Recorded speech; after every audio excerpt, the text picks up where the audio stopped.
What's up? It's Tony Wiggins with Locked On Jaguars. I got patched up enough that we're going to talk about coaching search. We're going to talk about the Jaguars coaching search and a player that's very familiar with the organization. And we'll do it in just a second here on Locked On Jaguars. You are Locked On Jags, your daily Jacksonville Jaguars podcast. Part of the Locked On Podcast Network. Your team every day.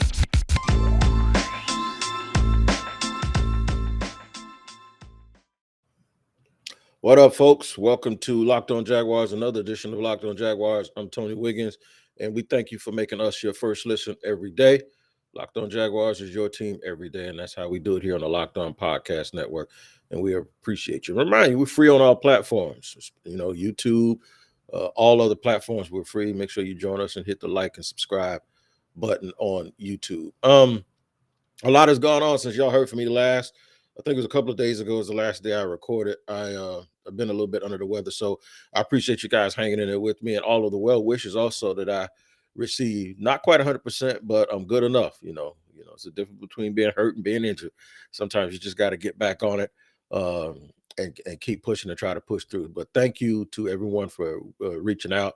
Also, thank you to doctors. I had doctors reaching out and saying and telling me what to do and doing things. And very, very real. Very, very real. I was not feeling well at all. And I also have some members of my family that aren't feeling well. So we wish the best for them as well. I know a lot of you guys have gone through it and it's been tough. Not just with what you're dealing with in your personal lives, but when you try to get away from it and go and focus on football and focus on the things that we look at for enjoyment. It hasn't been a great season for a lot of people around here, especially in our neck of the woods, whether it be college or pro. And the Jaguars have had a lot to do with that over the last decade or so, where people aren't really able to really enjoy football and victories and winning the way that some of the franchises around the league does. So, we have to figure out a way to change that. And we have to figure out what part that we can play. And we had the clown movement where people want to fire Trent Baalke, and rightfully so. They don't want him to be around. And the information that I'm getting, and I haven't been digging and I haven't been making a bunch of phone calls, but people I trust, they don't think Trent Baalke is going to be around.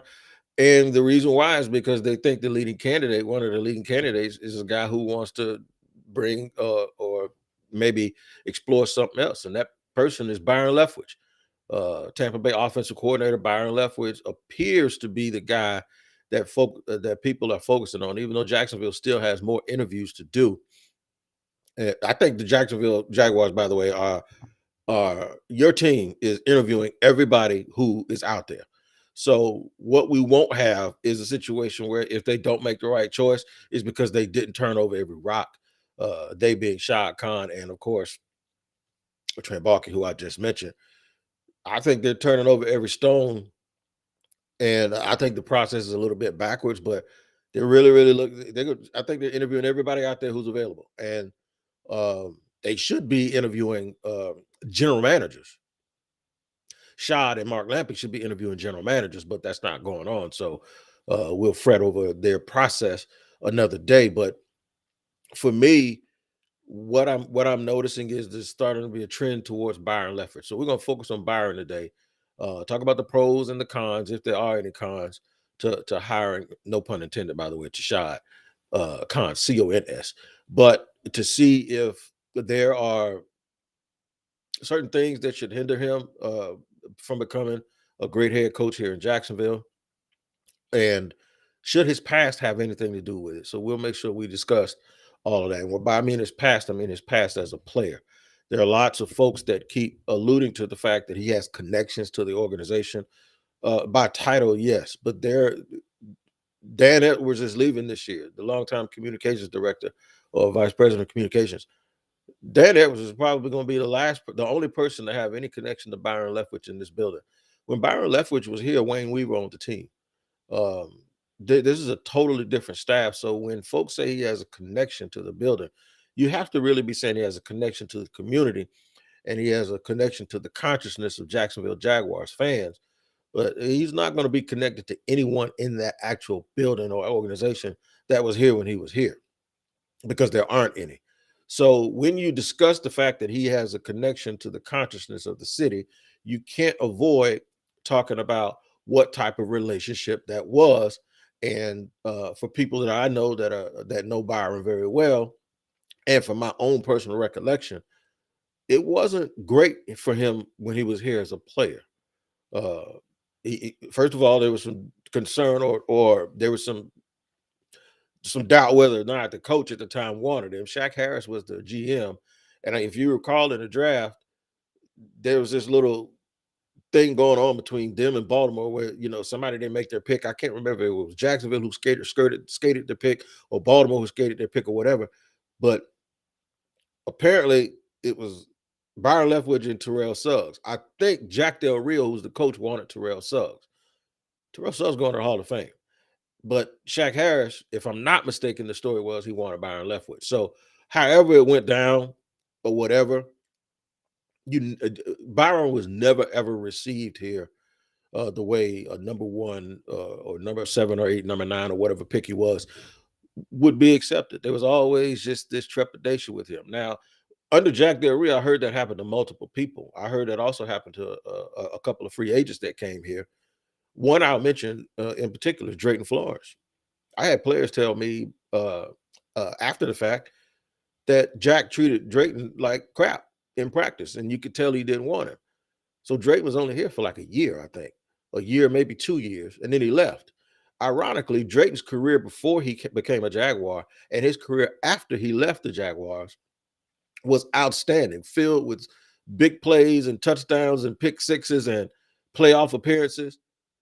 But for some reason, this franchise, this lowly franchise that didn't do anything, didn't want a guy like that. So sometimes, you can come into a situation, and I know I'm rambling a little bit here, but this is going to tie into Byron. Sometimes you come into a situation that isn't conducive to you being successful. And that's the kind of stuff that has to change here in Jacksonville, that people can be successful before they get here, fail when they get here, and then be successful when they leave. It tells you it's not the individual, it's you. And you have to fix that. So how could we make this a better situation for Byron Leftwich as a coach than we did as a player? Let's discuss that. And let's talk about the fact that should it have any bearing on how he's received here, or whether or not he wants to take this job or not, because I don't think it does. Segment 3, we'll talk about what I think are his pluses, and I don't think he has any minuses. But we'll talk about the ones that everyone perceives that Byron Leftwich should have. And we'll do that in segment 3 here on Locked On Jaguars. But first, before we get to segment 2, I got to tell you about onlinegaming.com. That's right. I got to tell you about onlinegaming.com. We're all looking for an edge these days, and I'd like to thank onlinegaming.com for today's show and being one of our sponsors. If you don't already know, onlinegaming.com is a website dedicated to giving bettors the edge throughout the playoffs. They're providing you with the best NFL tips, news, and more to help you make your bets and make sure that you are informed as ever. Now, I know you guys like to make wagers, but sometimes, like especially when you get to the point where in the playoffs and you don't know who's playing and maybe all of these protocols, you're going to need a little bit of help. So they're very, very, very much up to date, up to the minute on what you need to do. If you're planning on placing a bet during the playoffs, make sure you head to onlinegaming.com before you do. Onlinegaming.com gives bettors the edge by providing the best and most trusted experience online all day, every day. That includes their OG tips section, where you'll find their own Super Bowl picks, as well as the inside track on how to beat the odds throughout the playoffs. Make sure you visit onlinegaming.com/NFL for all the latest gambling news, tips, and info to beat the odds and give you the edge throughout the playoffs. Remember, onlinegaming.com/NFL to make the most of this year's playoffs. All right, man, we're going to move right along here and tell you about another app that's going to help you save some money. All you got to do is go to your Play Store or the Google Apps or the App Store or Google Play right now and use the promo code Touchdown on the Get Upside app. That's right. So it's a Get Upside app, and your promo code is Touchdown. And what that promo code is going to allow you to do is add on to the 25 cents per gallon on your first fill-up savings that you're going to get just for downloading the app. You're going to get an additional 25 cents. That's up to 50 cents cash back. Don't pay at the pump and don't get anything back. You don't have to pay full price anymore because you're going to get cash back if you use the Get Upside app on your phone. Just download the app for free and use the promo code touchdown. And like I said, you'll get up to 50 cents a gallon cash back on your first tank. Some people who drive a lot are making as much as $200 to $300 a month. Now, they might have a box truck business, but they're making that kind of money. And you can do the same thing on the Get Upside app. I know people that are making, they say up to. I know people make a little bit less than that, but that's okay. They don't drive as much. But this really does pay off for people that absolutely do drive a lot. So make sure you go to get the free Get Upside app and use the promo code touchdown and get up to 50 cents a gallon on your first app. That's the touchdown is the promo code. Make sure you start getting those savings. All right, we're in segment 2 here a lot on Jaguars. We're talking about Byron Leftwich. Should Byron's playing days have anything to do with whether or not he takes the job, wants the job, or is successful at the job? Absolutely not.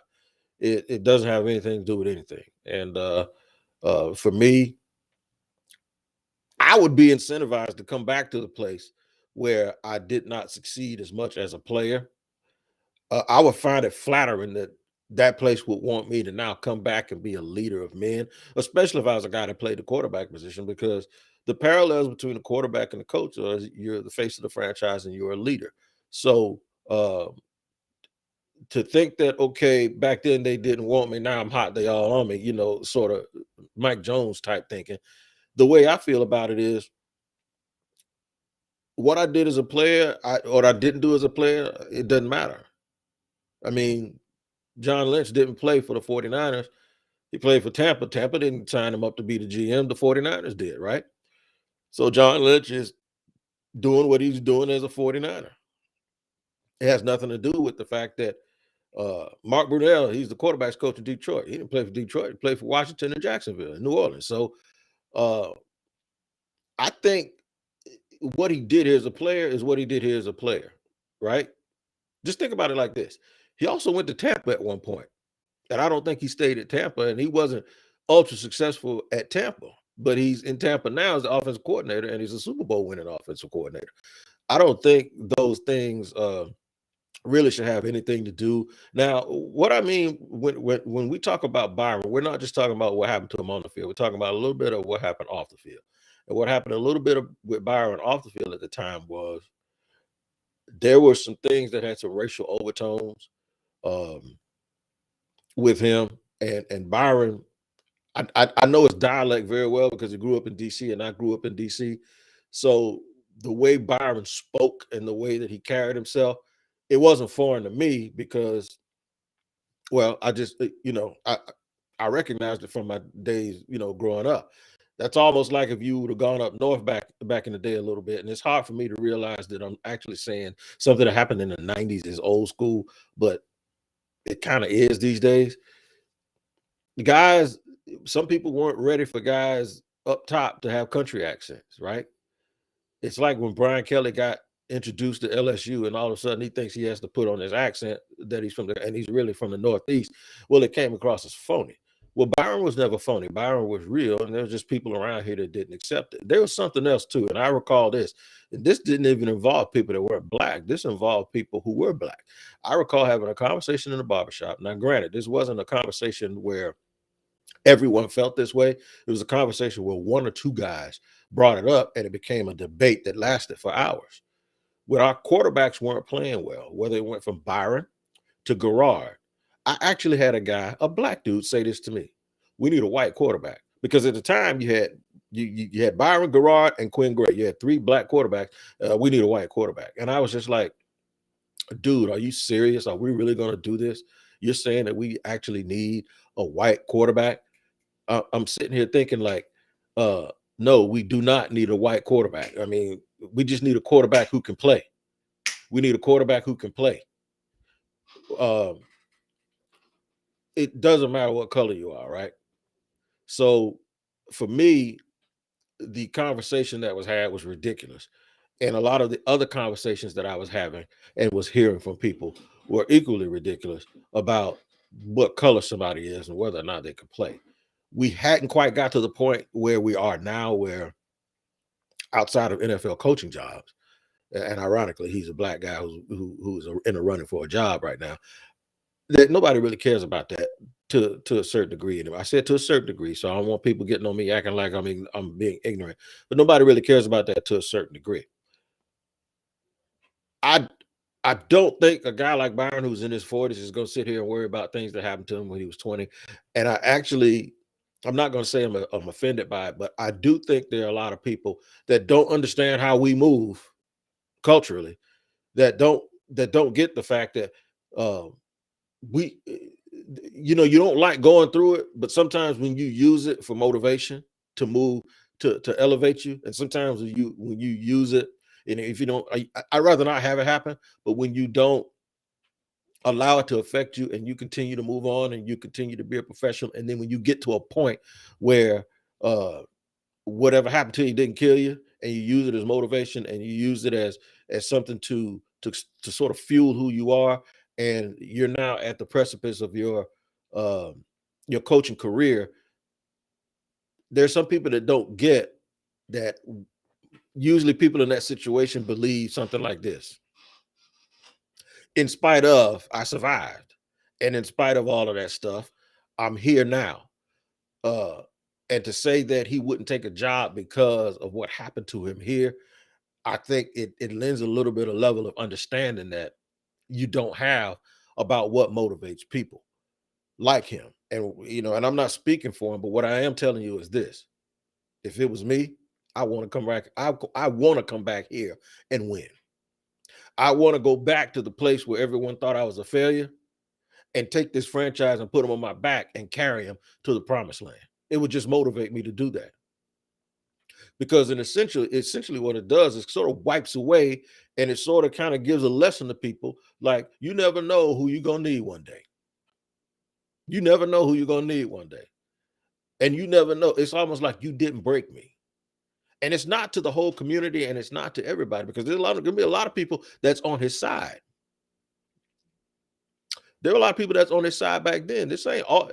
When you speak in terms of these things, it's never about the whole community or this whole group of people or all of these white people or all of these black people. So for me, while I don't think it's overblown and I think it's right, I think you're absolutely nuts if you think we can complain about black people getting jobs on one hand, and then a black candidate would actually turn down the job because something that happened 20 years ago when he was a player. It doesn't make sense. It defeats the entire argument of arguing for the fact that we need more black coaches. Somebody said yesterday, David Culley should have never taken a job in Houston. Are you serious? The dude's been in the league for 176 years, and you think he ain't gonna take a job as a head coach that's gonna guarantee him $22 million, when we complain about the fact, and rightfully complain about the fact, that there are not enough minority coaches? Come on, man, that doesn't make sense. Of course you're gonna take that job. You take that job if it was coaching in the Mojave Desert, because you don't have the right to turn it down because of what you're trying to do for everyone else. By the way, Houston is still a dumpster fire. Shout out to my boys in Houston on Locked On Texans. We always go back and forth, so I had to throw that in there. All right, I'm gonna finish this up, and I'm gonna talk about the pros and what I don't think there are any cons when it comes to Byron, but I'm gonna address some of the ones that I think some people have about him potentially being the coach here in Jacksonville. And I'll do that in just a second here on Locked On Jaguars. I'm gonna tell you about Bet Online, which Bet Online is the only place for you to go to get a 50% welcome bonus on your first deposit when you sign up. That's right. And they want to wish all of you guys a happy new betting year as we continue to march right on through 2022. And as we get through 2022, we've had the college football playoff. We're now getting the NFL playoffs. The NBA is getting buck wild. Golden State got smashed last night in Milwaukee. And I know a lot of people didn't see that coming because they crowned them. Well, you probably would have known something was up had you gone and checked on Bet Online, because they have a 50% welcome bonus for your first deposit when you sign up today and use the promo code Locked On Bet Online. From football to basketball, hockey, boxing, UFC, to all of your favorite Vegas casino games, Don't wait to take advantage of all the amazing offers available through 2022.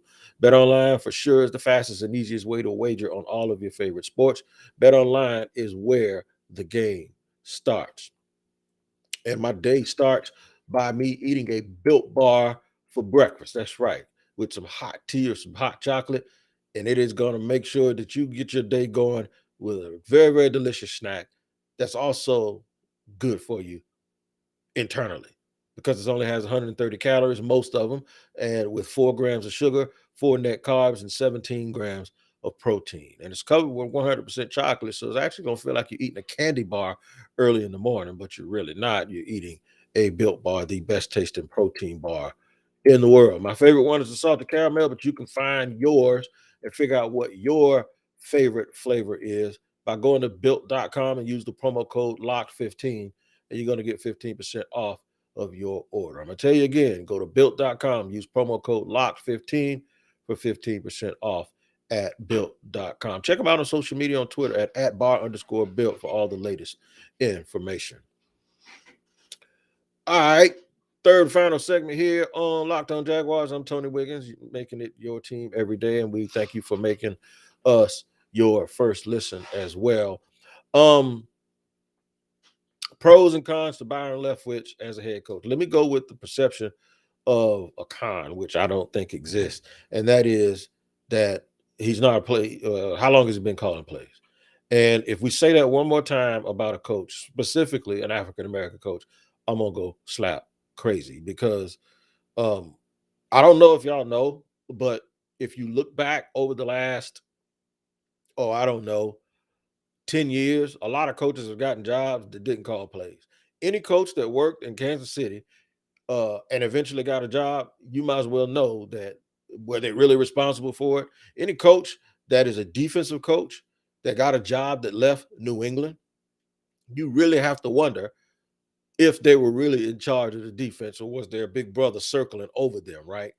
That includes Brian Flores, Matt Patricia, Judge. Judge was a special teams coordinator, and he got a job. You look at all the guys that left Andy Reid, whether it's Doug Peterson, who's also a candidate here, whether it's Matt Nagy, who just got fired in Chicago, and then look at Frank Reich, who worked under Doug Peterson in Philadelphia. At some point, you have to start asking, with all of these Sean McVay lineage coaches getting jobs, or all the ones that come from Kyle Shanahan, ask yourself this: how many of them call plays? Or because we give McVay and Shanahan credit for being play callers, right? So how many of those guys actually call plays? But when you talk about guys like Byron Leftwich and Eric Bieniemy, all of a sudden the rules change. So nobody wants to talk about people who actually, whether you call plays or not. By the way, I've also mentioned this part to you. If you worry about somebody, whether they call plays, and try to use that as a reason to hire them or not hire them, the only way you can do that is how much responsibility did he have? Because hopefully, if he's your head coach, he ain't calling plays here either. Hopefully, he hires an offensive coordinator that's going to call plays. So you're judging him and whether or not he did something that he's not even going to be doing for the most part when he becomes head coach. And I've explained this over and over again. You call plays 3 hours, 17 hours, 17 days a year. You call plays for 3 hours. That's 51. That's 51 hours. You spend that time doing that. The other 365 days a year, you're a head coach and you're doing other stuff. Being a head coach is way more than being a play caller. Way more than being a play caller. It absolutely is. We watch football and we sit and try to guess what they're going to call next, and we judge these guys based on all of that stuff. But it's way more than being a play caller. It's about teaching. It's about leading. It's about setting culture. It's everyday stuff. That's like going to a military graduation and watching the guys drill and think that all they taught them was how to march. It's not true. In fact, it's a very small part of it. The march was just the dog and pony show, the display for you. And it just shows you the type of discipline. And I think what happens on Sunday, I think Ryan Clark said this best. He got paid to go to practice. The game was to show you what they've been working on. It's just a display. It's a demonstrated performance in front of y'all to show you what they've actually been doing for weeks and weeks and months behind the scene. I want a coach who knows how to do all of the stuff behind the scene. I don't want a guy who just knows how to put on a display. You got me? Any chef can be real good at presentation. But what happens when you take the knife and you stick it in that steak and it's not cooked right? I want somebody that knows actually how to do stuff. I want a coach that can braise those short ribs correctly so they're not tough. I don't want somebody to just put it on a plate real nice and present it in front of me, because eventually when you take a bite, like how good a team looks when they come out in their uniforms and how the plays all designed, and Urban wants to talk. Remember, Urban Meyer was talking about speed and he's talking about explosiveness and fast. And I remember Willie Taggart in college talking about lethal this, and they swag, swerve. All that stuff looks good, but when the product sucks, it does not matter. So there are no cons to me when it comes to Byron as a play caller. Now, when it comes to what I think he wants, let me tell you what I think he wants to do. I think he wants to go vertical because he's a Bruce Arians type. That's where he learned. That's where whether he was in Pittsburgh with Bruce. But Byron wants to eventually throw the ball downfield. They will do whatever it takes to win. They will take advantage of mismatches. 1 week, Mike Evans gets a lot of balls. Before he got hurt, Chris Godwin would get balls. Sometimes they go heavy with Leonard Fournette. Sometimes you see him bring Rojo in. Sometimes they go heavy to tight. That's why anybody that had a fantasy football player from Tampa on their fantasy team went crazy, because you didn't know if your guy was going to get touches that week, because what they do is they attack what they see from the other team, and they try to be multifaceted. It's easy to do that too when you have Tom Brady, which leads me to something else. Tom Brady wasn't considered a vertical game quarterback. Bruce Arians and Byron Leftwich devised a plan to make sure that they used Tom Brady's skills to the best of their abilities, and they did it, and they won a Super Bowl. Last but not least, I don't know if you guys watch certain podcasts. I watch them. I watch Up All the Smoke podcasts. I watch The Pivot with Fred Taylor, Ryan Clark, and Channing Crowder, and I also watch I Am Athlete. Shady McCoy, very outspoken, I think a Hall of Fame running back, talked about how Byron Leftwich related to players, and I saw the look on Chad Johnson's face, Ocho Cinco, and Brandon Marshall's face when he said it. He said that in a meeting at the end of the year, Leftwich said, "Hey, anybody got any incentives they need to meet? I'm all about y'all getting paid." And it was just utter shock. And what that is, and I'm sure Leftwich probably didn't want Shady to put that out, but what that is it shows you that he has his finger on the pulse of that team. It shows you that he is a leader of men. And it also shows you that if the Jaguars do hire him and people see that clip, guys would want to play here and make this a destination place. And because, not just because of that clip, because these guys know each other way more than a lot of us do, that Byron gets it. And part of this is getting it. And part of this is understanding. But he's also a fiery leader. So don't get it twisted that he's just this nice guy. He's not. He's a good guy, but he's a good guy that knows how to galvanize people. And I think he'd be good for this franchise. And the other thing, I think if Byron Leftwich gets this job and he's successful, I think he's here for 20 years. And I think that's the thing. He's here for 20 years. And then I think if he gets the job, and I know this is going to make y'all happy because I saved this for the end. If he gets the job, I think Trent Baalke's gone. That should make all of y'all happy. It should make you happy every day to make your first listen Locked On Jaguars. It also should make you happy that you have a good second listen.